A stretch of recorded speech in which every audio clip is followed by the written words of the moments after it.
This video is about phase changes. You should be able to, at the end of the video, identify if a substance is a solid, liquid, or a gas, determine if the phase change is endo or exothermic, and differentiate between potential and kinetic energy changes on a phase change diagram.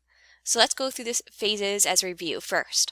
Solids have a definite shape. They're always very boxy and geometric with a definite volume that you can measure, either length times width times height or some other geometry or maybe even water displacement. Particles are packed tightly together in that geometric or crystalline pattern, and you can see that they have a constant vibration in the picture, but that they don't actually switch spots. In liquids, there's no definite shape. They take the shape of the container. If the container is boxy, it's a liquid that's boxy. If you have a cylinder, it's going to take the shape of the cylinder. But it's going to have a definite volume, so whether you're measuring it in a beaker, a cylinder, a flask, it's going to have the same, let's say, 20 milliliters in each of those containers. Particles are further apart than solids, but closer to than a gas, and they can free flow, so they can change position. And they are also in constant motion, more motion than the solids had. And then gases have no definite shape or volume. They fill the container that they're in and whatever the size and shape of that container is. And more room you give it, the more they'll take. They're in constant motion. They have the most amount of movement, as you can see in the picture. With no arrangement, they can completely change positions. And the particles are the furthest part out of the three phases.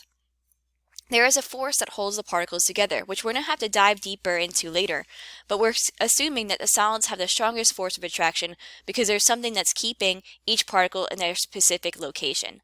Liquids have a moderate amount of force between the particles and that they can switch positions, but they're not completely spreading out.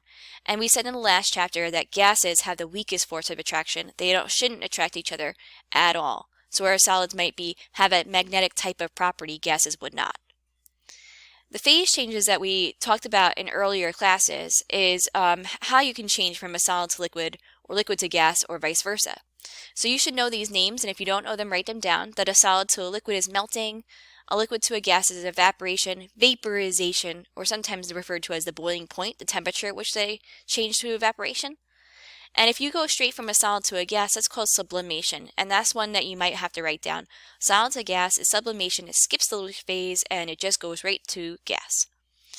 Going backwards, gas to liquid is condensation. Liquid to solid is freezing, or sometimes referred to as solidification. And if you skip the liquid phase going the other way, gas to solid, that's called deposition. It's like a gas that you might not be able to see deposits as if out of nowhere. You might have to write that one down. What we're going to add to this list is the words endothermic and exothermic. Endothermic means that you're putting heat in for the phase change to occur.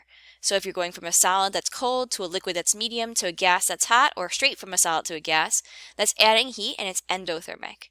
If you're going from a gas that's hot to a liquid that's medium to a solid that's not, or a gas straight to a solid, you're going to have to remove heat, and that would be called exothermic because the heat's being removed or exiting the system that you're studying.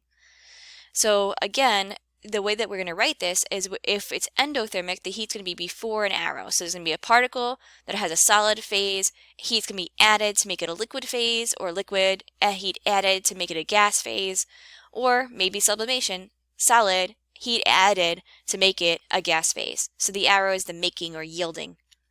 Exothermic is going to have the heat at the end of an equation. So a liquid to a solid will remove heat, so heat's at the end of the equation. Gas to a liquid will remove heat, exiting the system.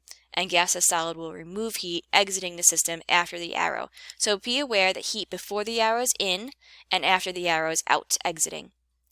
On a phase change diagram, we can see that we can label parts of the diagram as either solids, where the particles are close together and just spreading out as you heat them, then melting as you heat, so that the solid's going into the liquid phase and starting to spread out even more.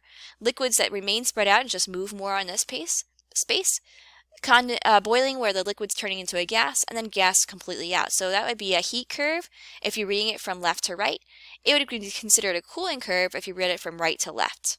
Right? In that case, you're going to read condensating and freezing.